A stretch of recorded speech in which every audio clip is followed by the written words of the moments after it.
ऐतिहासिक स्थल ऐहोल।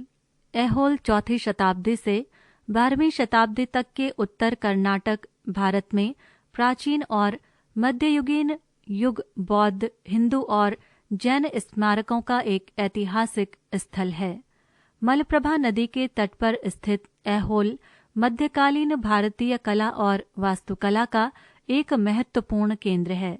ये कर्नाटक पर शासन करने वाले विभिन्न राजवंशों के समृद्ध अतीत को दर्शाता है, जिनमें चालुक्य भी शामिल थे। ऐहोल कुछ वर्षों तक चालुक्यों की राजधानी भी थी। प्रमुख तथ्य: ऐहोल को औपचारिक ब्रिटिश युग पुरातात्विक रिपोर्टों में एवल्ली और अहिवोलल के रूप में 4वीं से 12वीं शताब्दी तक अपने शिलालेखों और हिंदू ग्रंथों में अयोध्येल और आर्यपुरा के रूप में जाना जाता है। बादामी चालुक्य के शासन के दौरान 5वीं और 8वीं शताब्दी के बीच निर्मित ऐहोल में 125 से अधिक मंदिर हैं। 12वीं शताब्दी तक राष्ट्रकूट और कल्याणी चालुक्य के शासन के दौरान कुछ मंदिर बनाए गए थे। मंदिर विभिन्न वास्तुशिल्प शैलियों में बने हैं, जो द्रविड़, नागारा, फमसन और गजप्रस्थ मॉडल का प्रतिनिधित्व करते हैं। ऐहोल का भारतीय मंदिर वास्तुकला की पाठशाला कहा गया है। ऐहोल में मुख्य स्मारक दुर्गा मंदिर, लद्दन मंदिर, रावण पहदी और पुरातत्व संग्रहालय हैं। रावण पहदी को छोड़कर अन्य सभी साइटें एक ही परिसर में स्थित हैं। यहाँ से चालुक्य नरेश पुलकेशिन द्वितीय का 634 ईस्वी का एक अभिलेख प्राप्त हुआ है। ये प्रशस्ति के रूप में है और संस्कृत में लिखा गया है। इसका रचयिता जैन कवि रविकीर्ति था। इस अभिलेख में पुलकेशिन द्वितीय की विजयों का वर्णन है। अभिलेख में पुलकेशिन द्वितीय के हाथों हर्षवर्धन की पराजय का भी वर्णन है। कौशाम्बी। कौशाम्बी उत्तर प्रदेश का एक जिला है। कौशाम्बी की गणना प्राचीन भारत के वैभवशाली नगरों में की जाती थी। कौशाम्बी प्राचीन भारत के 6 प्रमुख नगरों में से एक था। महात्मा बुद्ध जी के समय वत्सराज उदयन की राजधानी के रूप में इस नगरी ने अद्वितीय गौरव प्राप्त किया। प्रमुख तथ्य: कौशाम्बी को भारतीय पुरातत्व के मानचित्र पर रखने का श्रेय अलेक्जेंडर कनिंघम को है, जिन्होंने 1861 ईस्वी में यहाँ की यात्रा की थी। कनिंघम ने 1871 ईस्वी में कौशाम्बी के अवशेषों पर रिपोर्ट प्रकाशित की और स्पष्ट किया कि कोसम ही प्राचीन कौशाम्बी था। भारतीय पुरातत्व सर्वेक्षण विभाग की ओर से सन 1936-37 एवं 1937-38 के 2 उत्खनन सत्रों में NG मजूमदार ने अशोक स्तंभ क्षेत्र में उत्खनन कराया था। तत्पश्चात कौशाम्बी का वैज्ञानिक उत्खनन इलाहाबाद विश्वविद्यालय के प्राचीन इतिहास विभाग के अध्यक्ष स्वर्गीय प्रोफेसर गोवर्धन राय शर्मा ने कराया था। कौशाम्बी का उल्लेख उत्तर वैदिक काल के ब्राह्मण ग्रंथों तथा उपनिषदों में मिलता है। वाल्मीकि रामायण तथा महाभारत में कौशाम्बी की स्थापना का श्रेय कुशाम्ब को दिया गया है। पौराणिक परंपरा कौशाम्बी का संबंध हस्तिनापुर के कुरु राजवंश से जोड़ती है, जिसके अनुसार अभिमन्यु पुत्र परीक्षित के बाद 5वीं पीढ़ी में निचक्षु के शासनकाल में जब हस्तिनापुर गंगा की भयंकर बाढ़ में नष्ट हो गया था, तब उसने कौशाम्बी को अपनी राजधानी बनाया था।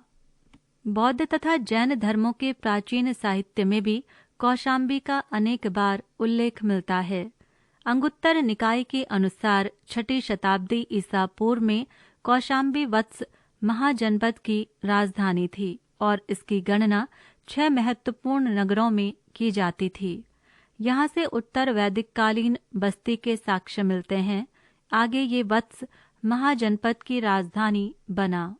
कौशाम्बी के महान श्रेष्ठियों के निमंत्रण और आग्रह पर महात्मा बुद्ध इस नगरी में पधारे थे, जहाँ उनके वास के लिए कई विशाल विहारों का निर्माण कराया गया था।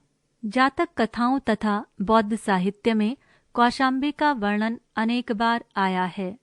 बौद्ध साहित्य में वर्णित प्रसिद्ध घोषिताराम विहार इसी नगरी में स्थापित था, जिसके भग्नावशेष कौशाम्बी की खुदाई में प्राप्त हुए हैं। बुद्ध के समय यहाँ का शासक उदयन था।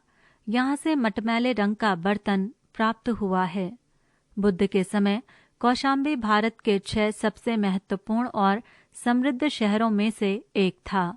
कालिदास, भास और क्षेमेंद्र, कौशाम्बी नरेश उदयन से संबंधित अनेक लोक कथाओं की पूरी तरह से जानकारी थी।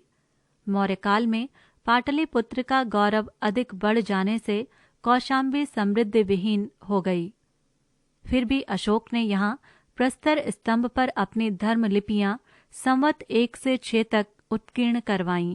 इसी स्तंभ पर एक अन्य धर्म लिपि भी अंकित है, जिससे बौद्ध संघ के प्रति अनास्था दिखाने वाले भिक्षुओं के लिए दंड नियत किया गया है। इसी स्तंभ पर अशोक की रानी और तीवर की माता कारुवाकी का भी एक लेख है। यहाँ से उत्खनन में कई प्रकार के मिट्टी के बर्तन मिले हैं, जिन्हें चित्रित धूसर भांड, उत्तरी काले चमकीले भांड आदि नामों से जाना जाता है। 7वीं शताब्दी से 11वीं शताब्दी तक कौशाम्बी का प्रदेश किसी न किसी रूप में कन्नौज के राजाओं के अधिकार में रहा, किंतु उनका राजनीतिक महत्व धीरे धीरे फीका पड़ता चला गया और जो कुछ बचा कुचा महत्व था वो 12वीं शताब्दी के अंत में यवनों के आक्रमणों से लुप्त हो गया। झूसी, ये स्थल इलाहाबाद के पूर्व दिशा में लगभग 7 किलोमीटर की दूरी पर गंगा नदी के तट पर स्थित है। इसका प्राचीन नाम प्रतिष्ठानपुर मिलता है। मूलतः यहाँ एक ठोस टीला था, जो अब बरसाती नालियों तथा लोगों के अतिक्रमण के कारण कई टीलों में विभक्त हो गया है। समुद्रकूप नामक टीला, जो भूतल से 16 मीटर ऊंचा है, अपेक्षाकृत अधिक सुरक्षित अवस्था में है। पृष्ठ संख्या 81। प्रमुख तथ्य: रामायण काल में प्रतिष्ठान चंद्रवंशी राजाओं की राजधानी था। इसकी स्थापना इला नामक पौराणिक राजा ने की।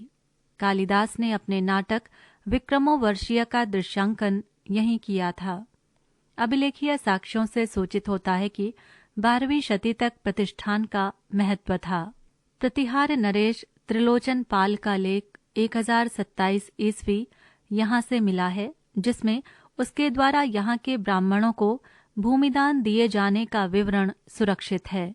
गहड़वाल नरेश गोविंद चंद्र के दानपात्र 1126 ईस्वी में भी श्री प्रतिष्ठान का उल्लेख मिलता है, जो प्रयाग क्षेत्र के अंतर्गत आता था।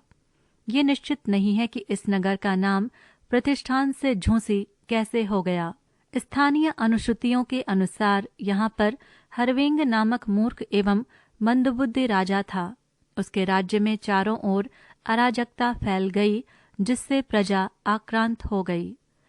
गोरखनाथ तथा उनके शिष्य मत्स्येंद्र नाथ के श्राप से नगर में भीषण अग्निकांड हुआ और ये जलकर भस्म हो गया। इसी के ध्वंसावशेष झूसी में रह गए, जिसका शाब्दिक अर्थ है जला हुआ नगर। झूसी के टीले का उत्खनन एवं अन्वेषण इलाहाबाद विश्वविद्यालय के प्राचीन इतिहास विभाग द्वारा समय समय पर करवाया गया। परिणाम स्वरूप यहाँ से मिट्टी के बर्तन एवं मूर्तियां, सिक्के, मुहरें, मुद्राएं, ताम्र एवं हाथी दांत की वस्तुएं आदि प्राप्त हुईं। इनका समय प्राक NBP से मध्यकाल तक निर्धारित किया गया है। झूसी का पहला उत्खनन मार्च-अप्रैल 1995 ईस्वी में हुआ था, जिसमें 5 सांस्कृतिक कालों की जानकारी हुई। तंजौर, तमिलनाडु के त्रिचनापल्ली जिले में स्थित तंजौर नामक नगर प्राचीन समय में सुप्रसिद्ध चोल शासकों की राजधानी था। ये नगर कावेरी नदी के दक्षिण की ओर बसा है। प्रमुख तथ्य: चोल राजाओं के काल में इसकी महत्ती उन्नति हुई। प्रसिद्ध चोल शासक राजराज ने 1000 ईस्वी के लगभग यहाँ के बृहदीश्वर या राजराजेश्वर मंदिर का निर्माण करवाया था। यहाँ 500 गुणा 500 के आकार वाले विशाल प्रांगण में स्थित है। इसमें मध्यकालीन वास्तुकला के सभी लक्षण मिलते हैं। मंदिर के गर्भगृह, मंडप तथा विमान सभी आकर्षक हैं। विमान 190 फीट ऊंचा है। मंदिर के 3 बाहरी दीवारों पर विभिन्न देवी देवताओं को कलात्मक प्रतिमाएं बनी हुई हैं। गर्भगृह को भी अनेक सुंदर मूर्तियों तथा चित्रों से अलंकृत किया गया है। ये मंदिर दक्षिणी भारत का सर्वश्रेष्ठ हिंदू मंदिर माना जाता है। प्रोफेसर नीलकंठ शास्त्री के शब्दों में भारत के मंदिरों में सबसे बड़ा तथा लंबा ये मंदिर एक उत्कृष्ट कलाकृति है जो दक्षिण भारतीय स्थापत्य के चरमोत्कर्ष को व्यक्त करती है। द्रविड़ शैली का ये सर्वोत्तम नमूना है। बृहदीश्वर शिव मंदिर के अतिरिक्त तंजौर से कई अन्य मंदिरों के भी उदाहरण मिलते हैं। इनमें सुब्रमण्यम मंदिर तथा रामनाथ स्वामी का मंदिर उल्लेखनीय है। कुल मिलाकर 75 से भी अधिक छोटे बड़े मंदिर यहाँ विद्यमान हैं।